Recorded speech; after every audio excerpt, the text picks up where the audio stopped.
My parents sold my car while I was away to help my irresponsible brother. So I tracked it down, bought it back, and cut them off. My mom cried, but we were going to pay it back. Guess what I found next? I found out by accident. When I got back from my business trip, I stepped out of the taxi, exhausted but relieved to finally be home. The cool evening air felt refreshing after hours of travel, and for a brief moment, I allowed myself to relax. Then I saw it. My usual parking spot was empty. No, not empty. Taken. A different car, a beaten-up sedan with a missing hubcap, sat where my car should have been. My stomach dropped. My breathing slowed, my body stiffening as I stared at the space where my car used to be. Maybe I had parked somewhere else before I left? No, I never did that. Slowly, almost mechanically, I reached into my coat pocket and wrapped my fingers around my car keys. The cold metal pressed into my palm, familiar and reassuring. My keys. My car. My rules. Or at least, that's how it was supposed to be. A sharp chill crawled up my spine. My grip tightened around the keys until the jagged edges dug into my skin. My pulse pounded in my ears as I turned and walked inside. I could still remember the day I bought it. How I had sat at my desk night after night, calculating, budgeting, cutting down every unnecessary expense just to afford the down payment. How I had taken extra shifts, worked late hours, said no to vacations and nights out with friends. The moment I had signed the papers at the dealership, my hands shaking from excitement, was one of the proudest moments of my life. It wasn't just a car. It was proof. Proof that I could take care of myself. That I didn't need to rely on anyone. And now it was gone. Mom, where's my car? My voice was sharper than I intended, but panic had already set in. Mom and Dad were sitting at the dining table, looking at me like they had been preparing for this moment. Like they knew exactly what I was about to ask. Dad cleared his throat. Sweetheart, we had to sell it. A rush of cold spread through my chest. The words didn't register at first. What? Your brother needed help, Mom added quickly, her voice almost apologetic. Almost. You know how much he's been struggling. He needed the money.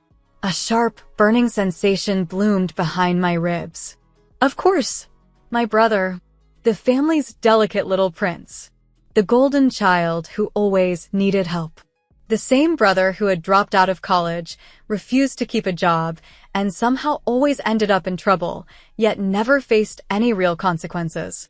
And now, once again, I was expected to be the one to pay for it. I tightened my grip on my keys, feeling the ridges press painfully into my palm. My fingers twitched with the urge to throw them across the room. Instead, I let out a short, humorless laugh. You sold my car. The car I bought with my own money. Without even asking me. Dad sighed, as if I was the unreasonable one. You have a great job, sweetheart. You can buy another one. But your brother.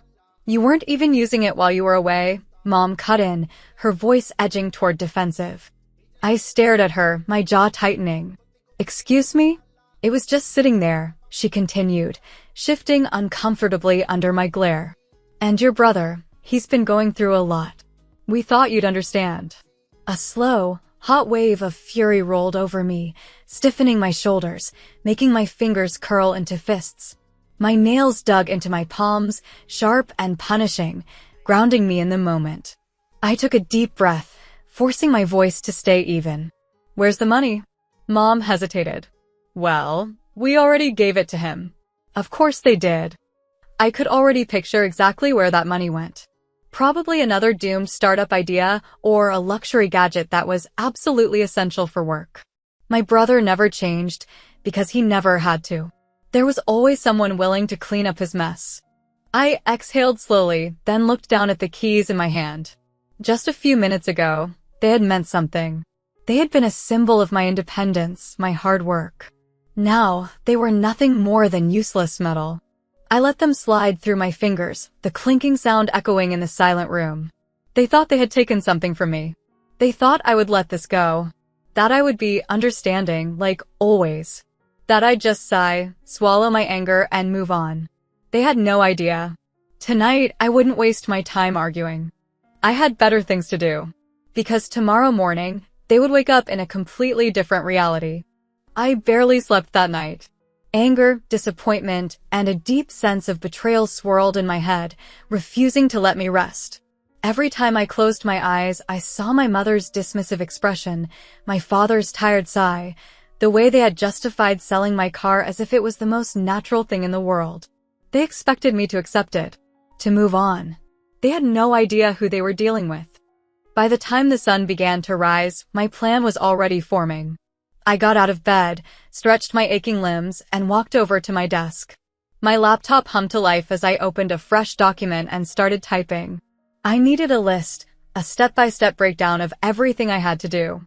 1. Find out who bought my car. If it was sold to a dealership, there was a chance I could buy it back. If it was sold privately, I needed to track down the buyer. If the money had already been wasted on my brother's nonsense, I had to make sure they never touched a dime of my earnings again. 2. Secure my finances. Change my banking passwords. Remove my parents from any shared accounts. Make sure they had no access to my savings. 3. Confront my brother. He was the real culprit here. If he thought he could take from me without consequences, he was about to get a reality check. With the list complete, I took a deep breath. This wasn't just about a stolen car. This was about taking back control, about making sure they understood that I wasn't their personal ATM, their backup plan, their silent, obedient provider. They had stolen from me. Now, I was going to take something from them. By mid-morning, I was sitting in a quiet corner of my favorite coffee shop, sipping a strong espresso while scrolling through my phone.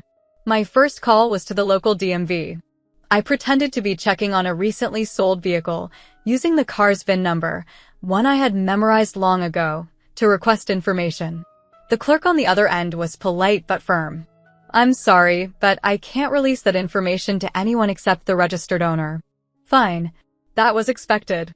I had another way. I logged into my old insurance portal and checked my policy. There it was, the cancellation notice. My car had been taken off my insurance just 2 days ago. A new name was listed under the transfer, Harrison Auto Sales, a used car dealership. Perfect. The dealership wasn't far, just a 20-minute drive. I borrowed a car from a friend, one of the few people in my life I actually trusted, and pulled into the lot. The place was nothing special, rows of mid-range sedans and SUVs, a few overpriced sports cars, and a small, glass-walled office in the center. I walked inside, scanning the room until I spotted a tired-looking salesman in his late 40s. His name tag read Mike. "Morning," he greeted me with a professional but uninterested nod. "Looking for something in particular?" "Yes," I said, pulling up a photo of my car on my phone. "This. A black 2020 Toyota Camry. I believe you bought it recently." Mike frowned and leaned closer, scratching his chin. "Camry, huh? Let me check our records." He tapped at his computer for a moment before nodding. "Yeah, came in 2 days ago. Sold already." My stomach clenched. "Sold?" "Yep. Guy came in yesterday, paid cash." "Who?" Mike hesitated, then shook his head. "Sorry, we don't give out customer information." I exhaled slowly, forcing myself to stay calm. "Listen," I said, lowering my voice just a little. "That car was sold without my permission. I just need to know who bought it. I won't do anything crazy, I just need to talk to them." Mike hesitated again, then sighed. "All right, look. I can't tell you who bought it. But if I happen to leave this invoice right here on the counter while I step out for a coffee." He let the sentence hang as he turned and walked toward the break room, leaving his computer screen unlocked. I didn't waste time. I leaned over, scanning the most recent sale entry. Buyer, Andrew Collins. Address, 742, Riverside Drive. Gotcha. Riverside Drive was a quiet, suburban neighborhood, not the kind of place where people typically buy used cars in cash. That meant one of two things. Andrew Collins was either someone who really needed a cheap ride fast, or he was a middleman flipping the car for profit. Either way, I needed to talk to him. I parked a few houses away and walked up to his driveway. The Camry was there, parked neatly under a tree, looking exactly as I remembered it. My fists clenched involuntarily. I rang the doorbell. A moment later, a man in his early 30s answered. Tall, Scruffy beard, tired eyes. He looked me up and down, clearly trying to figure out if I was a salesperson or a problem. Yeah? I kept my expression neutral. Are you Andrew Collins? Who's asking? My name is Anna. That car in your driveway? It was sold without my consent. I'm here to buy it back. Andrew sighed and rubbed his face. Look, man. I don't want any trouble. I paid good money for that car. I'm not here to cause trouble. I just want to make this right. He studied me for a long moment, then nodded toward the car. All right, come inside. Let's talk. As I stepped into his house, I knew one thing for sure. This wasn't just about getting my car back. This was about making sure my family never stole from me again. And I was only getting started. Andrew led me into his living room, a modest space with a worn-out couch, a coffee table covered in receipts, and an old TV playing the news at low volume. The air smelled like stale coffee and cigarette smoke. Look, he said, motioning for me to sit. I get that you're upset, but I didn't steal your car. I paid for it fair and square. I stayed standing. I understand. I'm not accusing you. But I need to know, how much did you pay for it? He sighed and rubbed the back of his neck. $7 grand. Cash. $7 grand. They sold my car, a car I worked my ass off to afford, for $7,000. It was worth at least 3 times that amount. My jaw tightened. Did they tell you why they were selling it? Andrew shook his head. Guy said his kid was in trouble, needed money fast. I don't usually ask questions when someone's in a hurry to sell. Typical. My parents had undersold my hard-earned car to bail out my brother again, and they had done it so quickly they didn't even bother getting a decent price for it. I took a deep breath, trying to think. I could threaten Andrew, demand the car back, but that wouldn't get me anywhere. He wasn't the enemy here.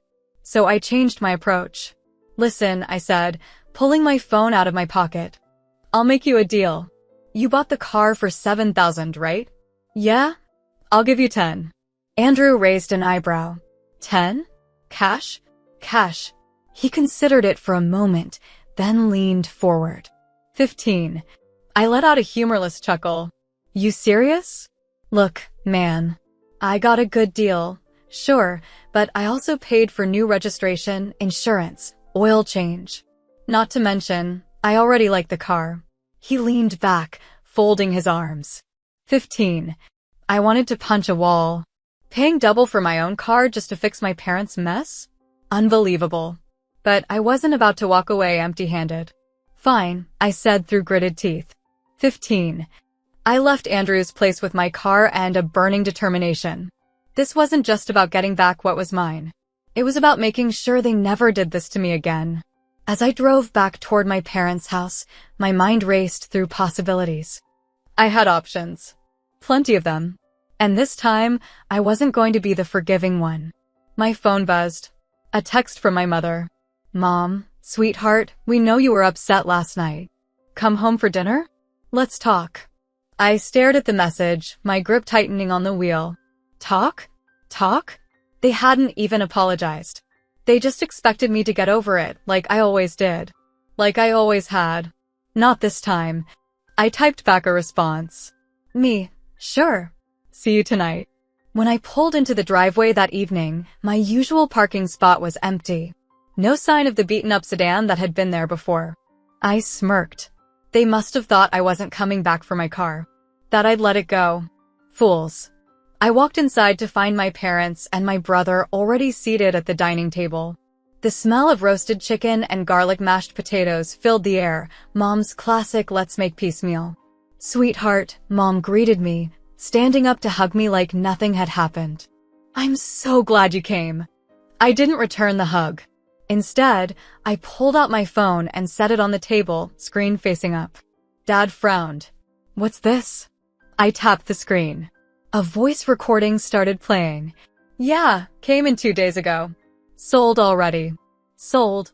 Yep. Guy came in yesterday, paid cash. Who? Sorry, we don't give out customer information. Mom's smile faltered.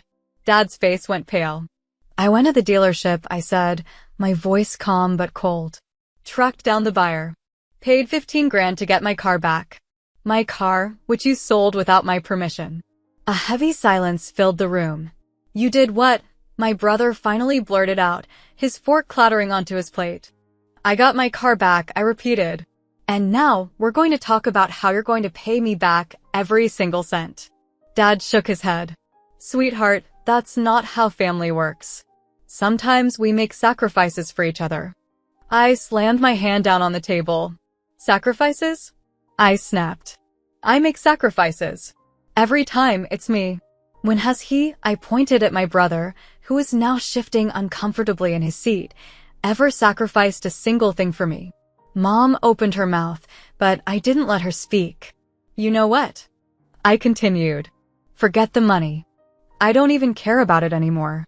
What I care about is this. You will never get a single dollar from me again. Dad's eyes narrowed.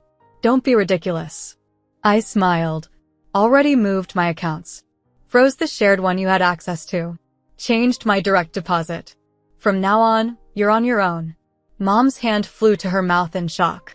But we're family. I leaned forward, meeting her gaze. Family doesn't steal from each other. For the first time in my life, I watched as they panicked.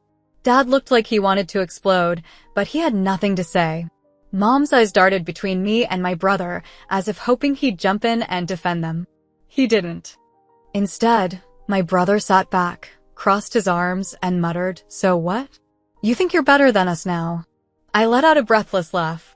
No, I just think I'm done with you. I grabbed my phone, stood up, and walked toward the door.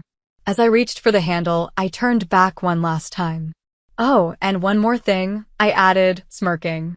Since you're so good at selling things that don't belong to you, let's see how you like it when it happens to you. My brother frowned. What the hell does that mean?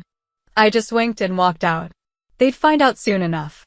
I woke up the next morning feeling lighter than I had in years. For the first time, I wasn't carrying the weight of their expectations, their problems, their manipulations. The look on my parents' faces when I told them they were on their own? Priceless. But I wasn't done yet. They had stolen from me, and I had taken back what was mine. Now it was time to make sure they never stole from me again. I had spent my whole life being the responsible one, the provider, the backup plan for my parents and their golden child. But what happens when the person they've been leeching off finally cuts them off?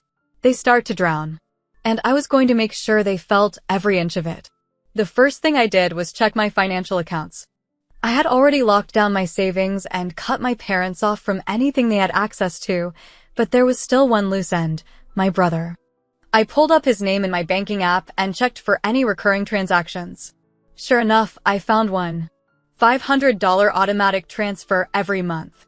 I clenched my jaw. When had I agreed to this?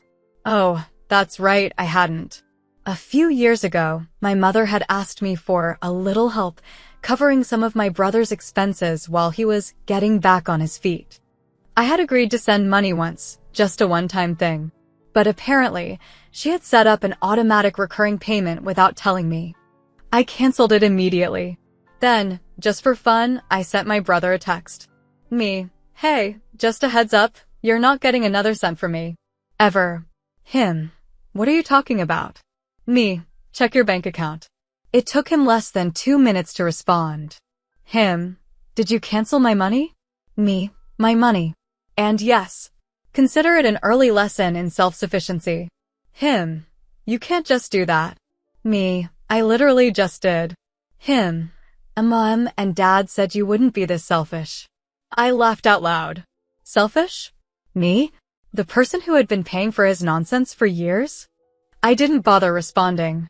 Let him scream into the void. Next, I decided to do some digging.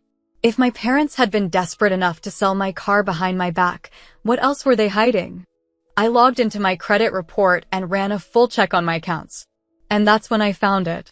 A hard inquiry on my credit score. Meaning? Someone had tried to take out a loan in my name. I felt a slow, boiling rage crawl up my spine. They wouldn't. They couldn't. I clicked on the details. Loan applicant, my father. Reason for denial, insufficient income and lack of authorization from primary account holder. My hands curled into fists. So they had tried to steal even more from me, this time by opening a loan in my name. They had failed, thank God, But the fact that they even tried? Unforgivable. I grabbed my phone and called my bank. Hi, I need to put a fraud alert on my accounts. My identity may have been compromised. The customer service rep was helpful and efficient. Within minutes, I had locked down every single account, updated my security settings, and flagged my parents' attempted fraud. Next, I sent one final message to my parents' group chat. Me. Just checked my credit report. You actually tried to take out a loan in my name?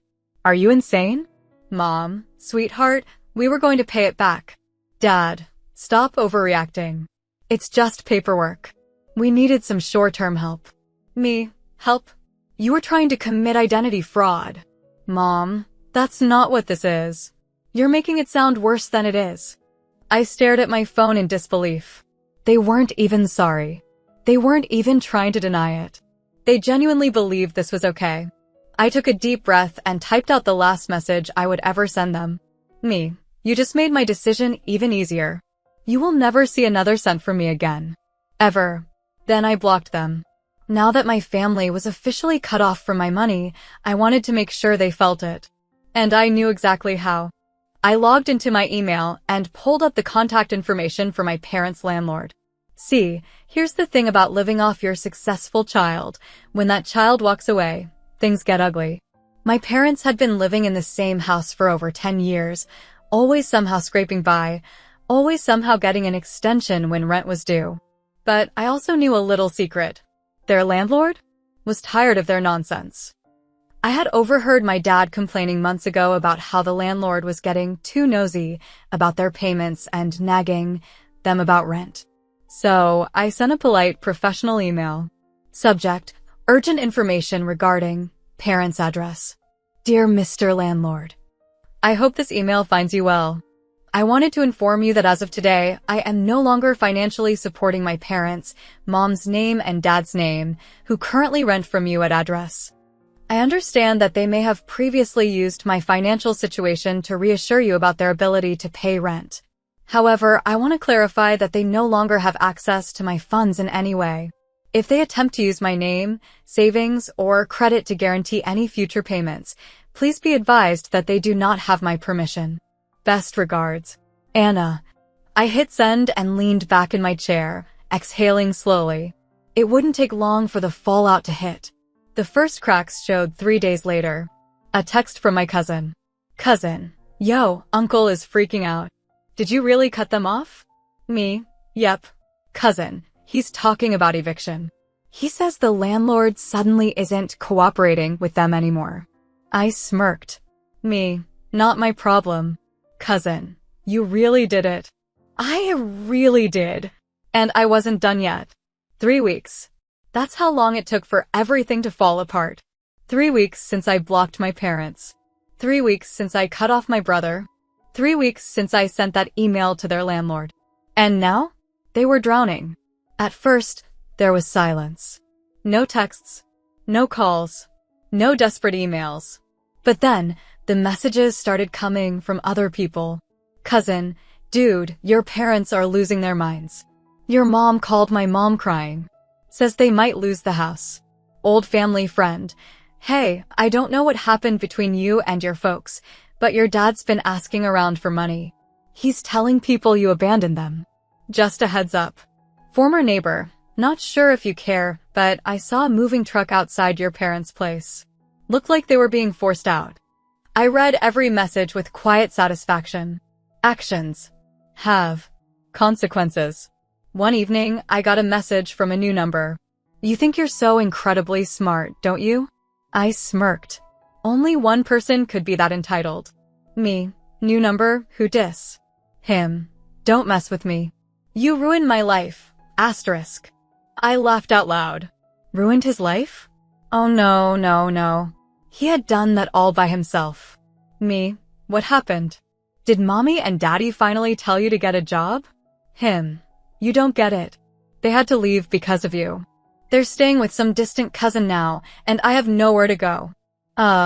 So that was it. For the first time in his life, there was no safety net. No parents covering his rent. No me covering his bills.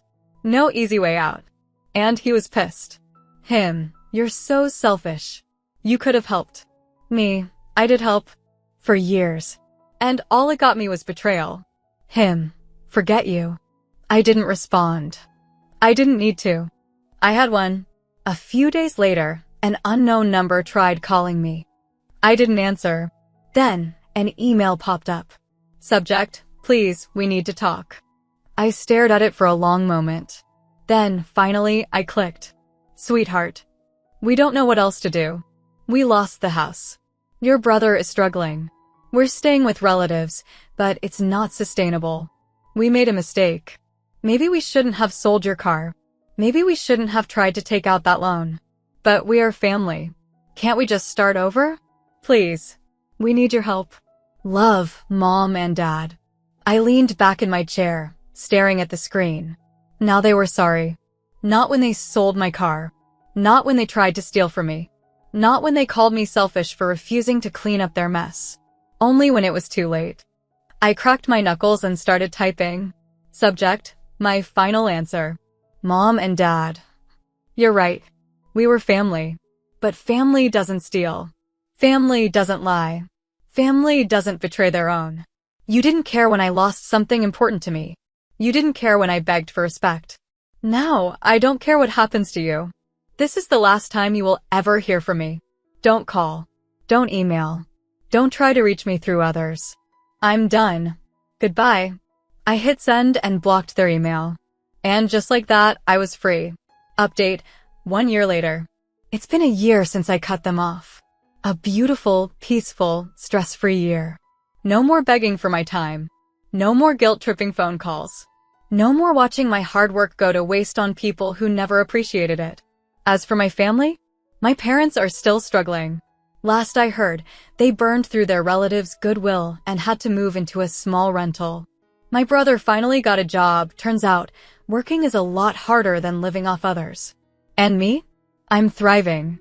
I took the money I had saved and bought myself a new car, one no one could ever take from me. I traveled. I focused on my career. I surrounded myself with real friends, people who actually respected me. And not once, not for a single moment, did I regret my decision. Because in the end, cutting them off wasn't just about revenge. It was about freedom. And I'll never let anyone take that from me again.